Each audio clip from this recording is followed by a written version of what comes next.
All right, guys, we're here among the stones with Michael Dalton. So, Michael, tell us a little about yourself.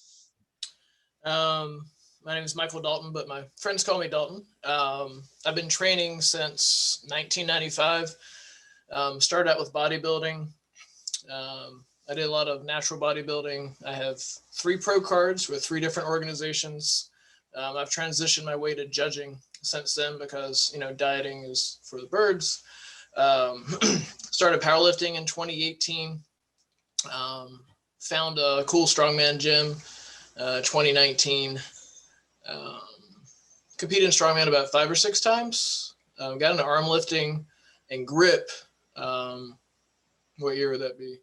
2020, mostly with like the Grip Genie stuff and Jujimufu. Mm-hmm. I didn't know about Iron Mind or any of that stuff. I just saw it on, my gateway drug was YouTube and Jujimufu. And then I saw Ode Haugen and Martins. I'm like, this stuff is weird, but it's really cool.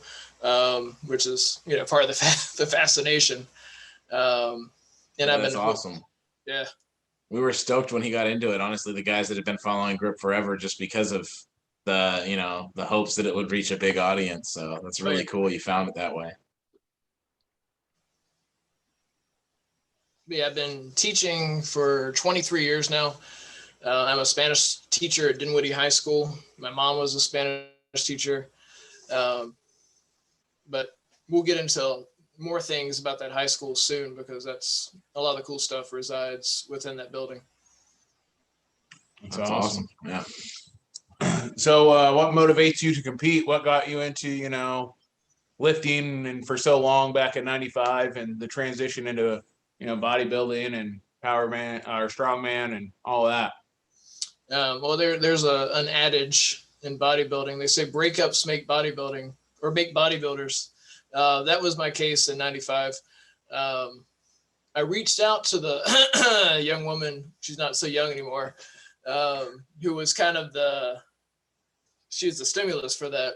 And I thanked her for breaking up with me and then I blocked her. That's awesome. But yeah, it's pretty much my therapy. And I had no idea what I was doing. My best friend Chris and I started training at the local YMCA, which, funny enough, they're having their first sanctioned powerlifting meet this weekend in the gym where I learned to lift, and I'm competing in it, which is awesome. Oh, that's cool. But then, things kind of snowballed from there. My first ever competition, I finished 5th out of 5. I used Pam, like spray on Pam for my like the oil. Oh, yeah. Not a good idea. They made that illegal since because people have like busted their heads backstage and then insurance. There's always insurance in bodybuilding shows for a couple of idiots like that. I competed unsuccessfully until about 2006. I thought I was getting robbed at all these shows. And the honest to God truth was I just wasn't lean enough and I wasn't really doing any cardio at all. So my wife was like, I'm going to need you to step back from competing if you can't handle losing better than you are. That's not the easiest thing to hear. And it's a really transformative thing. And you gain wisdom once you realize that you were in the wrong and you're making mistakes. So, I was still training, but nothing serious. 2014 came along. There was a student in my Spanish class in Hopewell where I live, not where I teach now, but I used to teach right down the street. And 15-year-olds, urban children will tell you anything. They're always honest with you. And she had her hand raised. She said, Senor Dalton. I'm like, see, Jojo. She goes, you buff, but you ain't as buff as you used to be. Yeah, that one hit. Target acquired, target struck. And the very next day I went to the local Gold's Gym, signed up, and I didn't miss a training session or a meal for the next 1,100 days. Wow. As a result of that absolute tunnel vision, I won a couple overall shows and pro cards, garnered lots of sponsors. You're never going to make money off natural bodybuilding or really any strength sports. It's a hobby, but it's fun. But yeah, that's how I get into it. And it just really took off once I, became more patient and figured things out. So one ex-girlfriend and one honest student sounds like helped you out, huh? That's a hell of a combination. Yeah, it worked great. Yeah, a little constructive criticism there. I see a bunch of cool grip tools behind you guys. Yes, Not absolutely. that I would notice, but you know. Yeah, we got plenty back there. Yeah, we have a whole wall of grip back there. It's pretty wild. I think that's part of becoming a gripster is just collecting. Yeah, they travel pretty well, you know, loading pin and implements, you know. Yep. Just not the golden potatoes. They didn't travel very well, so. They're so mean. Not to Ireland. They're so cruel, those potatoes. They'll stop you at TSA too and be like, what in the world is this? I This random ball with a bunch of metal in it. I was working the Arnold one year, and there's a Powerhouse gym in Columbus. Is a great one. And, you know, I was like, I'll bring some pre-workout. Well, like a dumbass, I brought like my whole tub of pre-workout, and TSA is like, what's that? I'm like, it's not cocaine. And they took out the little test strip and they ran it through the machine. And he's like, ordinarily I would throw this out, but he just gave it back to me. So Yeah, that would look funny. it's a lot of cocaine. Okay. Yeah, it's a whole lot of cocaine you're traveling with. Make my money still. So what would you consider your greatest athletic achievement? Winning the Virginia State Strongman title with Strongman Corporation back in 2020, basically 2 months before the pandemic hit. And I was so excited. I'm like, yeah, I qualified for nationals, start training for that. COVID. Yeah, no nationals. Yeah, I set like 3 state records. I'm a terrible presser, but I'm a hell of a deadlifter. And luckily for me, 3 of the events were like max deadlift, farmer's carry for distance, and stones at the end. So those were easy 3. The other 2 were not very good. But the pulling, you know, I like picking things off the ground. I don't push them over my head well. Yeah. Yeah, I'm the same way with that. I do not like overhead press. I'm the opposite. I'll push stuff. Adam likes overhead press. Well, Yeah, with he's our good at powers pressing. combined, Bench press, you know? overhead press. He's a good presser for sure. Yeah, I'm way better at pulling. Mm-hmm. Yeah, it Yeah, makes more absolutely. sense. I think that comes from, you know, being a big football player and playing tight end and defense end. I'm used to pushing other people. Yep. So you want to push? Yeah, I'll push. I played tennis for 30 plus years and I coached it for 20 years. So this hand's really good for grip. So like with the hilt that's coming up, oh yeah, I'm killing that. That's this all the time. My hands are like 8 inches. So like the mini Mark Felix makes things a little easier. Yeah. There you go. That'll work. Yep. Nice. What weight do you compete at in grip sport? 100 kilograms. So 220. Oh, okay. So that's a good size hand. Yeah, that's a good size hand. A lot of guys have about an 8-inch hand that are up there in the top of the grip sport. So that'll work out. No, we froze a little bit there. I said that's about the size of most guys' hands that are about that weight in grip sport. Mm-hmm. There's a couple monsters out there with big old 9-inch hands plus, but Why? it's just absolutely. They're not I too think good I'm at like 8.5. They're So. not It's too good at- devastating to deal with those guys. I do, I have the powerlifting club at school and I bring the grip implements there like 3 days a week. So we train grip after we, do either the squat, bench, or deadlift and accessories.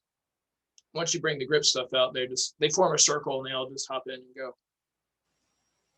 Yeah, it's a lot of fun. Absolutely. We got into grip sport mainly because we could fit it in our little area too. I mean, when you're building a home gym, it works out to have just the loading pin and some weights in a small little area to train. So with that and having little online competitions made it a lot of fun. Oh yeah. So on the opposite end, what's your greatest blunder or injury? Strongman. So there is an event called the Chariot Pull, which is basically you're dragging a heavy sled behind you, but the flooring at Brute Strength out here in Virginia Beach, it's like a really nasty rubberized floor, and they had like a spud harness hooked up to us, and I chose the wrong shoes. I started using like indoor rock climbing shoes, and I never used them before that day. Yeah, don't experiment on the competition day. And like a few weeks later, I ended up with like a torn sartorius muscle, which is the longest muscle in the body, runs all the way from the knee up to the hip.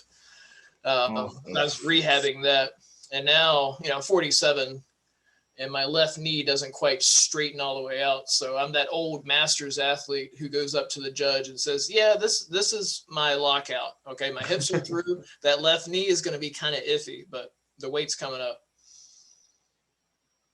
But I've been pretty lucky. As far as injuries, that was the worst one. Like, my wife is actually a physical therapist, which is really handy if you're Yeah, absolutely. So, but she doesn't have that much patience with me, especially if I keep getting injured. But I do listen to her. But I went to another therapist because, you know, it makes sense to go to someone else. And she happened to be the therapist that helped train her at her first job. But her specialty, Angela's specialty, is she's working towards being a hand therapist. So she's a DPT. I know hand therapy and grip. Hey, Perfect. I got this thing going on with this thumb right now. She's like, I think it's a strain. Let me bring home the stuff and make you a splint. I'm like, yeah, let's do it. Let's do it. Oh, nice. We'll have a grip doctor out there pretty soon. That's great. That'd be handy. And I'm trying to get her into it. Yes, definitely. And she helped out at the contest I promoted. She was timekeeper. She was going to be judge. But Chad ended up, Chad ended up being sick that day. So he came and just helped run the show, and he judged, and she was sitting right next to him the whole day. Nice. So she knows a lot. She knows what a good lift looks like. That's awesome. So what are some healthy lifestyle habits you subscribe to that might benefit the average person trying to get fit and healthy? So above my classroom door, there's Latin. It says mens sana and corpore sano. So a sound mind within a sound body. I'm all about balance in life. You know, we need to, take care of our mental health as well as our physical health. And I used to be so absolutely regimented with what I ate with the bodybuilding. I'd weigh the food and I would track my macros. I had a ridiculous streak on my FitnessPal, like 900 days or something insane. But that worked for me then. Transitioning to powerlifting and strongman, I've never missed a weigh-in. I'm always on weight. I've competed 181, 198, 220 in powerlifting. But it's, I pretty much eat and I enjoy as long as I'm active. The biggest thing is it doesn't have to be lifting, right? We love it, but you have to find that one thing you can do consistently and do it. People ask me all the time, I've been doing this for decades. It's like, how do you keep going? I say, well, find something you like, do it for 6 weeks, and it's a habit. It can be good or ill, right? But it's at that point, it's a habit, and your mind needs it at that point. So, find something that you can consistently do. And as far as eating, life is short. Enjoy yourself, as long as you're active. You know what I mean? Yeah. Too many people just deprive themselves of things, or just put absolute garbage in their bodies. I teach high school students, so I see it. Like their breakfast, they'll bring in this is a thing apparently, guys. What is it? Sour Patch Kids popcorn, and they chase that with a Monster. That's the breakfast for some of these kids. Nice. And it is good. Okay, the Sour Patch popcorn is pretty good. They're always today it was like Cinnamon Toast Crunch popcorn. I'm like, where are you finding this crap? They're like, Mr. Dalton, I know you got to make weight for it. I'm like, I'm fine. I'm like 11 pounds under. Here, I'll try it. And I was like, okay, that's good, but I'm only having one piece. That's awesome. I wouldn't think that combo would be that good. I'm gonna have to try it out someday. Yeah, just once. Just once. Yeah, one time. I mean, they sell was at a store and they had, fancy popcorn, and it was Fruit Loops popcorn. Mm-hmm. Fruit Loops popcorn. I was like, well, all right, it's all colorful and looks cool. I'm not buying that though. I did want to try it. I got friends up in Maine, and there's a great popcorn place near them, and they have buffalo chicken flavored popcorn, and then you can mix it with some ranch or some blue cheese popcorn and get in the same bag and just shake it up. Yeah, Interesting. It's awesome. Now I need chocolate popcorn and peanut butter popcorn, and just there Are you we go. hungry? Go wild with Have that. you guys not eaten yet? Is that what's going on? Just ate dinner, actually. But what about second dinner? That's Yeah, right. Second dinner. Exactly. So what are some training techniques or like methods that you have come up with or stumbled upon that have significantly increased your performance outside of like conventional training or conventional techniques? Well, I was preparing for this powerlifting meet, and I'm of the mind that you never miss a lift during prep for a powerlifting competition. And I missed one, and that had not happened in 5 years, and I didn't really know how to handle it. So I came up with a technique on the spot. I went and trained hilt to max, and I hit a PR. But what I used to do when I would miss a deadlift, right? If I go for something stupid, like my technique was terrible back in like 2016, 2017, it was all back, no legs. I would do what are called discipline sets after. So if I missed a 1 rep max, I would drop it down about 50% and just go until I couldn't go anymore. And it sucked. And I didn't like that many reps. We would go, 20, 25 reps with like 315, something stupid. And there's an event like that this Saturday, which I'm not doing, just because it reminds me of like, this is something I want to avoid. Other things, I've ascribed to a lot of training methods. Arnold's a huge inspiration, but that much volume just destroys me. Every January 17th, which is my birthday, I will do the complete Arnold Arm Workout. And I have it on my phone, and I call it the birthday biceps destruction. And it's stupid. Okay, Sounds like one of Adam's old high school workouts. That is a good workout. Cheat curls, right? We start with cheat curls, 5 to 8 sets of 8 to 12 reps. Okay.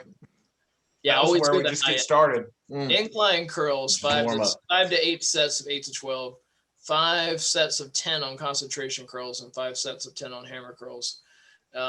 Puts about 1.5 inches on your arms by the time you're done. But for about a week and a half, you can't straighten your arms at all. I know that feeling because we discovered something like that, and it's like you need to eat creatine in between your workout or something. It's like you go 45 minutes, have some creatine, work your arms another 45 minutes, and it's like this should gain at least 1 inch on your arms. You're good to go. You won't be able to function, but hey, I couldn't pick up my water bottle the next day to drink it. Yeah, the worst part is like right here, right where it attaches. Those tendons are just screaming. I'm like, just give me one of those giant bendy straws for everything. That's how I'm gonna drink. Inch and a half is nothing but swelling and water from the creatine. You They have look good though, damn it. you have damaged yourself. You can't train. Now you can do legs. You'll be fine. It's good for the pitcher though. Yeah. What else? What other Just stupid needed stuff? it for spring break, man. That's right. Breathing squats. That's a thing. So like at the end of leg day, I would do my squats, and then I would do either 3 sets of 30 on leg press or 3 sets of 30 on squats. And then after the 3 sets of 30, I would do 100 walking lunges. People didn't like doing legs with me for some reason. And, I've always worked with the high school kids, and they used to like get up stupid early and meet me there because they thought I knew something. And then at the end of the workout, I'm like, all right, there's a curb here. You need to step down. And every single time they couldn't straighten their legs, and bam, down they went. Yeah. Oh, I would laugh. Then I would help them up, right? Because that's what you do. Our gym was upstairs. Oh, no. So after leg day, the goal was don't fall down the stairs. Yeah. And just hold on to the rail with both hands because your leg's going to give out slide down the sometime. rail, I guess. Yeah, it was funny watching Tony people Hawk get down those stairs. You get on your butt and slide down and just hold the rail. I mean, there's all kinds of different options. Hope for the best. Yeah. Exactly. Just don't somersault down them. It'll be okay. What's the other thing? Oh, I also have done, I'll set a timer for 12 minutes and put, 65% of my 1 rep max on a deadlift bar and just pull for 12 minutes straight. Wow. So you pull, reset, pull, reset. You can take some rest, but you have to be doing something for the whole time. I hit 43 reps with 365. This was during lockdown. So the school let me borrow a barbell and 580 pounds worth of plates. I was the only one who thought to ask to take stuff. So I was working out in my carport outside for about 3 months. And that just really beat me up. That was a lot of deadlifts. And I had the sawhorses out. And I was doing front squats off of that, but I was setting up like below parallel just to get under the stupid thing. But yeah, it works, but I don't really want to do that again. Sawhorses. Yeah. Yeah, I can a lot of imagine. grip. I did a lot of grip because that's what I had. And Yeah. I had, and it was around Easter. I remember this. There's a video of me doing this. You know, the Lindt chocolate, like the really nice Swiss chocolate. Yeah. Yep. Yeah. So they had like these bunnies. And I had like, what was it? The rolling grip thing, the RGT. I had that set up and I had my PR from like last week on there. And then I set the chocolate bunny on top of it. It's an extra 4 ounces. That's right. That's right. There you go. Nice. Yep. That's a good That's micro legit. load. It was a calibrated bunny. Yeah, it's calibrated bunny. It's 4 ounces of chocolate. Says it right here on the box. The next thing I need to buy for arm lifting is a scale. I never realized how important that would be. Yeah, absolutely. There's like a postal scale half the guys use on Amazon for like $50. That works great. Yep. Goes to like 440 pounds, which is more than, anybody's ever going to lift on a loading pin, just about. I think I saw Ode pick up 531 on Napalm's Nightmare. That was crazy. maxed out. There was this much left on the loading pin. Jeez. Outside of superhumans, Yeah. Yeah, that guy. But yeah, pretty much that's all you're going to put on there. So Yeah. So if you could start your training all over again today with the knowledge that you have, what would you do differently and why? I would take more rest days. I was going 6-7 days a week. And I wasn't really putting a lot of muscle when I first started. And I was wasting away. I would take more rest days. Now I train at most like 4 days a week. That's what's working for me now. When I had a coach and I was working with Tyler at a grade 8 in Kentucky, he's a lightweight pro strongman. I was going 5-6 days. And that was rough on me. I was back down to like 197, 196. I was in really good shape.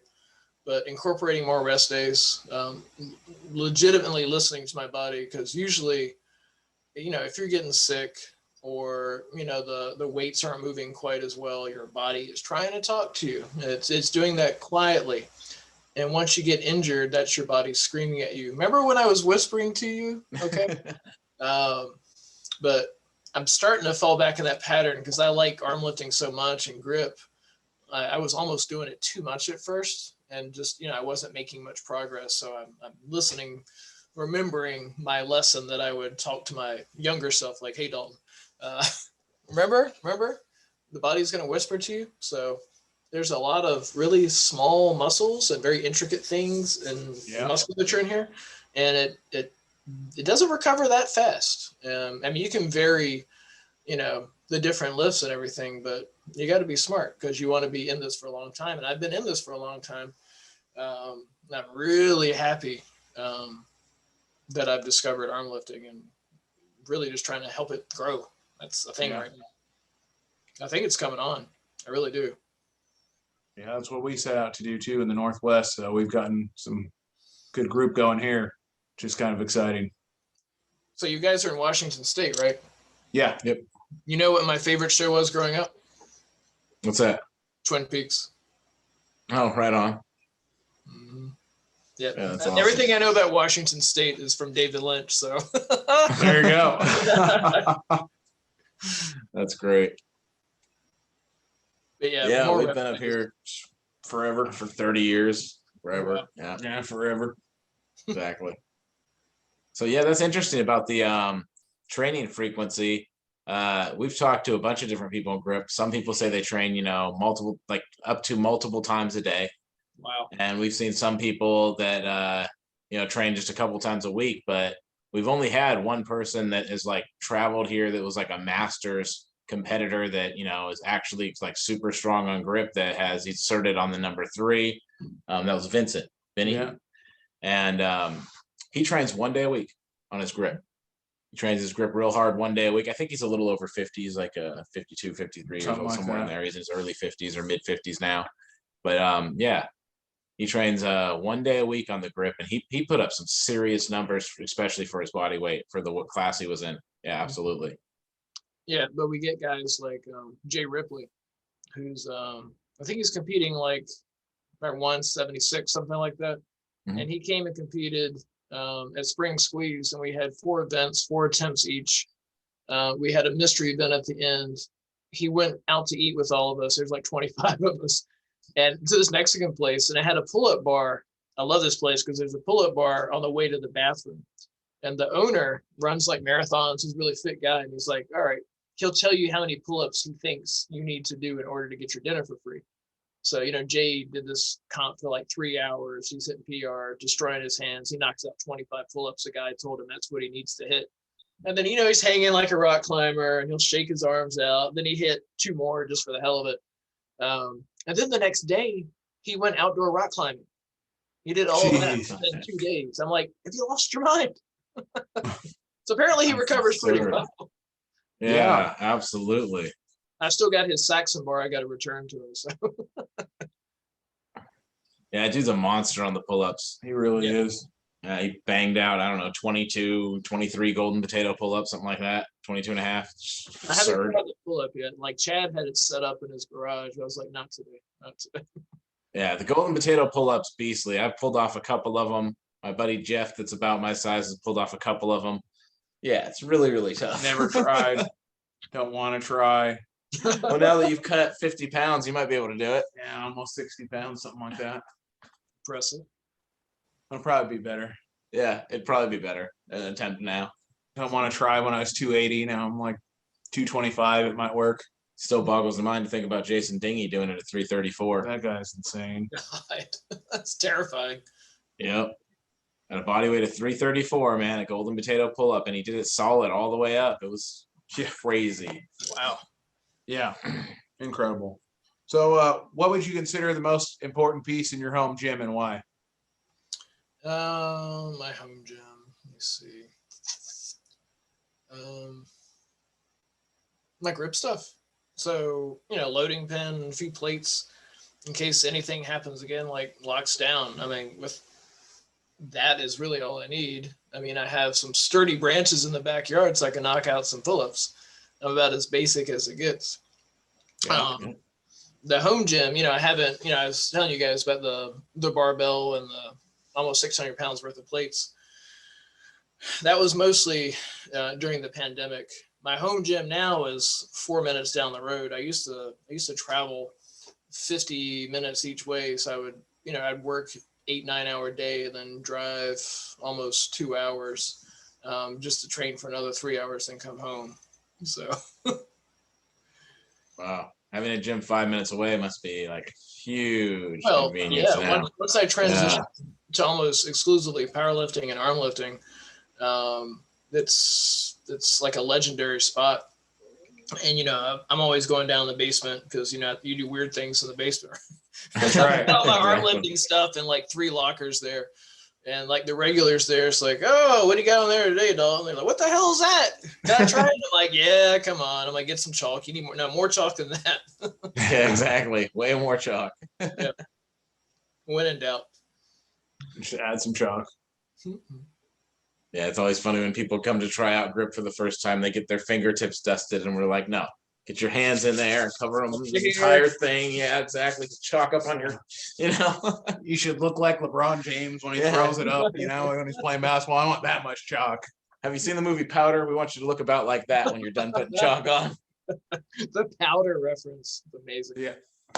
I always go to the store sometimes in the same clothes that I worked out in because I just got to go get something and don't realize that like my coat sleeve or like my pant legs have a bunch of white shit on it. And I'm like, what do these people think?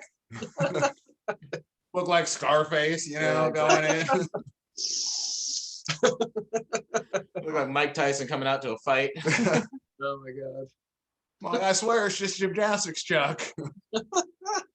I do like that gymnastics chalk. It's pretty good. Yep. The good stuff used to be the Viking chalk? The Viking's pretty good chalk. Yeah, absolutely. My cousin Josh Dalton said they stopped making it So No, well, I have no idea. I still got a hold of it last year. what is her name? She used to be out in Maine and she moved to Wyoming. The Crusher, you know, the Crusher. Yeah. Yep. She hoarded a lot of it when it was going out of business. Oh. She said she's got a lifetime's worth. So Oh, okay. So That's maybe where it they did go out of but then business. somebody just posted the other day and they had like a new bar of it, like a new block of the Viking chalk. And I'm like, whoa. I still have a bunch of brand new blocks of it. Yeah. So Adam Glass, that was Adam Glass. He sent one over to Dr. Nelson. Yeah. That's who it Adam was. Glass. I found his name because I was curious, you know, what makes a really good hilt lift, and I saw his 281. I'm like, ain't no way, ain't no way. And then I went to his Instagram. You know, it's like a blank picture, but it's just him with all of his farm animals.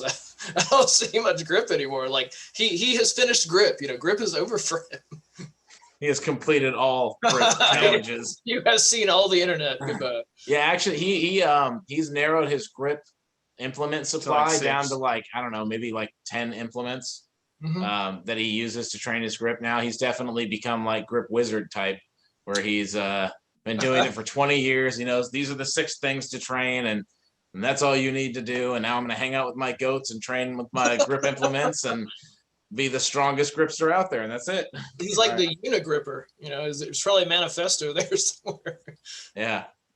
But yeah, no, he's an incredible dude. It was a lot of fun going and hanging out. We went down there for last year's Kong, and it was a blast. Yeah, it was awesome. Yeah, competing with those guys, hanging out with them.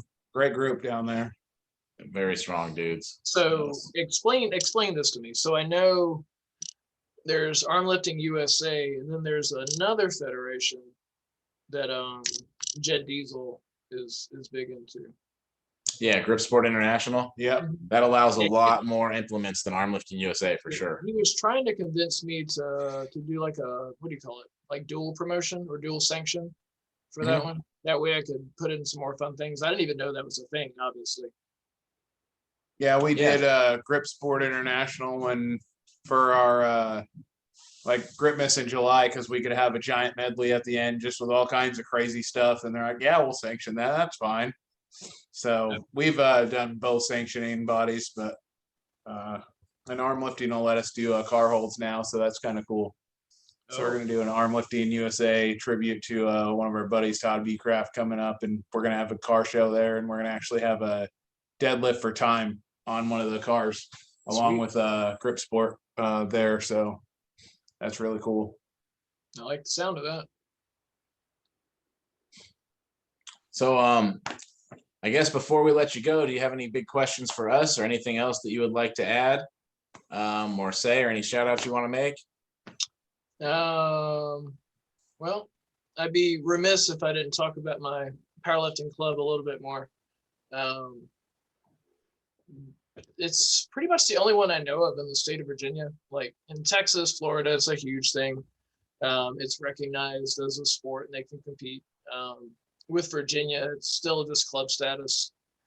And I reached out to the Virginia High School League that, you know, recognizes what can be a sport and what the requirements are. And they told me that 2/3 of all schools in Virginia had to have a powerlifting club in order for it to become a sport. So I've been working towards that. 3 days a week, I have between 20 and 25 kids come out.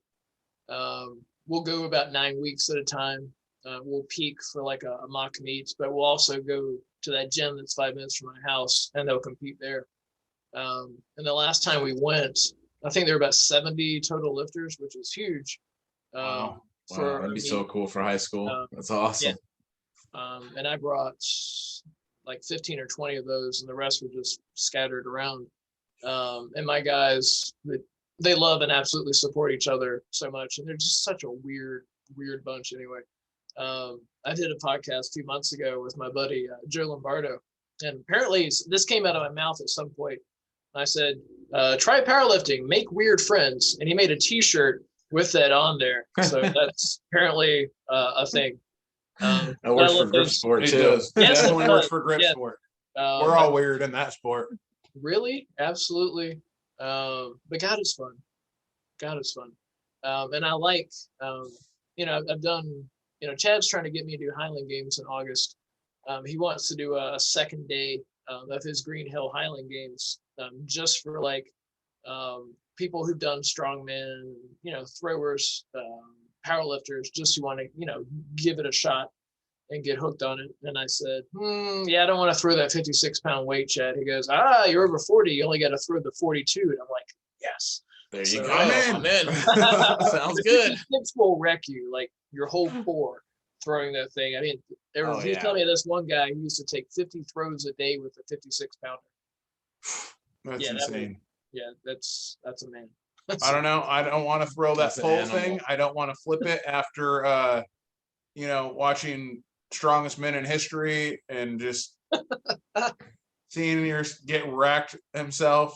Yes. Yeah, One Nick. of my I don't want to see. Yeah, after Nick Best tried to throw that, I'm not down for trying that anymore. one of my athletes, probably the second year I had the powerlifting club, Raven's her name. She's competed in powerlifting. She's done strongman. She's competed in Highland Games. She's doing arm wrestling training now up in Maine. And she's just incredible. She's already she's a black belt in karate. She's like a crack shot with rifles and different things. She's very dangerous, but she's also Sounds like strong. But she's a very talented athlete, and she's a great thrower in high school. I think she finished second in the discus in the state. Wow. But just getting lucky enough to find an athlete with that kind of potential, and then saying, "Hey, you could do this. Why don't you try this?" And they do, and it opens up so many doors, and they get to meet a lot of people. Absolutely. Yeah, that's really cool. Man, that would have been That's awesome. my to have shout out. There you go, powerlifting. Raven. There you go, Raven. There's your shout out. Yeah, can you imagine having powerlifting in high school? That would have been amazing. Yeah. That's incredible. Yeah, we were just so many freshman boys, and there's nothing more annoying than a freshman boy. But to get that kind of discipline, I teach Spanish, right? So it's kind of hard to teach grit. Grit is one of the hardest things you can teach. Oh, for sure. To be Yeah. tenacious and go for it. And I'm like, hey, you should, come to powerlifting after school, see if you can get a ride, or see if the activity bus can get you. But you learn a lot. You never really know somebody until you train with them, just to see how these kids are, going to react to setbacks. They're going to adjust their form and go for it again, or they're going to come back the next time. So Exactly. it's awesome. Yeah, we had a bunch of strong, determined young people in our school, but they had no idea what they were doing. Most of us had no idea what we were doing. We just tried. Yeah. This is why I did biceps for 3 hours one time. Yeah. that would have been a freaking godsend to have someone to actually, give us a good program. That's amazing. Yep. It's been fun. Well, all right. Well, thanks for chatting with us. Thanks, guys. All right. Take care and enjoy the rest of your day. Yeah. Good night.